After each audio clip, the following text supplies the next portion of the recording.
There are so many things to keep track of to stay safe, stay smart, and stay socially responsible. Yes, there are. And throughout each phase, as long as metrics continue to trend in the right direction for another 14 days, state leaders will eventually move us toward phase 2 of returning life back to normal. And as we work through each of these phases, it's important to consider that everyone is affected by this pandemic in different ways. Consider these 4 broad categories just related to the impacts of our jobs. Many people have been furloughed temporarily or laid off permanently. I hate this. Oh, it's not so bad. Others have continued working, but with some modifications to support remote work guidelines away from shared office spaces. At least I don't have to wear pants to meetings anymore. Oh my gosh, my camera's on. Others have been working harder than ever, and sometimes in situations that have put them at personal risk while serving other people. Thanks to our heroes, the men and women who fight for our country. I am, of course, referring to my grocery bagger, Paul. I'm a hero! And there are even a few that might be relatively unaffected by all this turmoil that were already working remotely and in businesses that haven't been impacted much at all.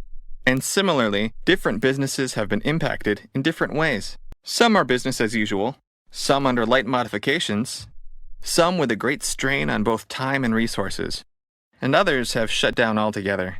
And in all of these situations, many of us know someone, or may soon know someone personally impacted by COVID-19. Hopefully they have a quick recovery, but the reality is that some may not. And yet somehow we have to work together to create a new normal. So whether you're an employee or a manager, a temporary worker or a business owner, it's important to recognize that everyone is coming at this from a different perspective and set of circumstances. It's a good time to remember to be patient with others that may seem unkind or insensitive. And while many of us are just waiting to get back to work, many employers across different industries are busy trying to bring back their employees by putting a variety of guidelines in place, such as the ones listed here. So as an employee, please realize that things will be a little different than they were before. Yeah, especially if you come back to work after being out with a fever for a couple of days. Even if you're feeling great, if you've experienced COVID-like symptoms, you'll need to be cleared by a medical provider and work with officials to trace other people you've been in contact with that may need to be isolated for a while in case they're asymptomatic carriers of the coronavirus. And remember, it's the long incubation period of this disease that makes it so much more contagious and difficult to contain than the common flu. While everyone has the right to privacy, in this time of need, we also need to be responsible to limit exposure to others you work with. We're in this together. So on to phase 2. Woohoo! Here is a high-level overview of how the restrictions will change a bit more. For individuals, there are 2 big changes. First, non-essential travel can resume. Non-essential travel, here I come. Second, social gatherings will go from a maximum of 10 to a maximum of 50. However, social distancing and safety measures should still be observed. The most important thing that will remain the same is the focus on protecting our most vulnerable citizens. And as lower-risk populations start to move about more, this may be a time for even greater caution with our vulnerable family members and friends. And remember, when we talk about vulnerable populations, we aren't just talking about someone Uncle Ben's age. I'm 66 years young. I haven't even decided what I want to be when I grow up yet. It could be a friend with cancer or even a child with asthma.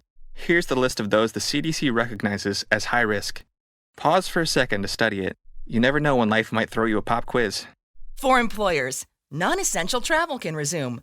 But where possible, remote work is still encouraged. I haven't showered in 6 days. Keep common areas closed, such as lunchrooms and break rooms, or, if open, enforce moderate social distancing protocols. And continue to consider special accommodations for personnel that are members of a vulnerable population, including those with serious underlying medical conditions. Finally, for these more specific types of employers, schools and organized youth activities, including daycares and camps, can reopen. Bars can reopen, but limit standing room capacities to minimize risk of exposure. And larger venues such as sit-down dining, movie theaters, places of worship, and sporting venues may operate with moderate physical distancing protocols. And gyms can remain open with continued strict physical distancing and sanitation protocols. Hey, spot me, bro. Can't, bro. Social distancing. Also, in addition to elective outpatient surgeries, inpatient services can also resume as needed. However, visits to senior living facilities and hospitals should remain prohibited because of the high density of vulnerable populations. So there are your Phase 2 guidelines. Consult your state and local authorities to confirm parameters and timeframes within your region. Next is Phase 3. Hee for Phase 3. Remember, we only get to Phase 3 when the metrics continue to trend downward. So what's our motto? Stay safe, stay smart, and stay socially responsible.